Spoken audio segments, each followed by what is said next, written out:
To Colombia seeking a better life.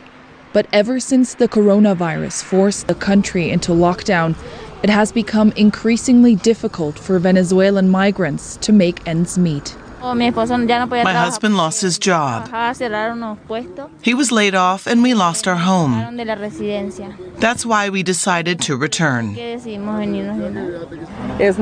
It's hard for me because I left everything behind in Venezuela to start over in Colombia. Now I have to leave it all behind again to start anew over there.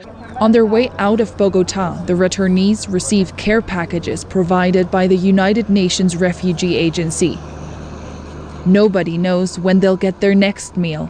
It's a dangerous trip they're embarking on. For hundreds of kilometers, they'll have to navigate adverse weather conditions and armed groups controlling rural areas. When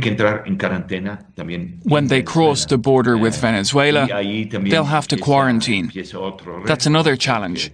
In Venezuela, the conditions for placing a large amount of people under lockdown aren't ideal. But not everybody wants to leave. Helen and her family arrived in Bogotá 2 months ago, on foot. Despite the difficulties they face in Colombia, the young mother doesn't want to risk venturing back to Venezuela.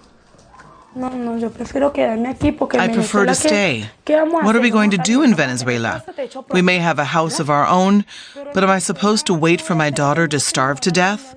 But many of their fellow Venezuelans have already lost faith in the authorities coming to the rescue.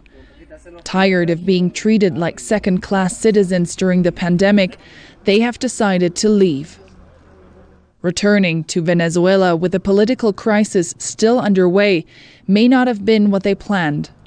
But if they make it, at least they'll be at home. The healthcare system in Venezuela is at its worst, and it's one of the reasons for the humanitarian crisis we have been dealing with for the past couple of years.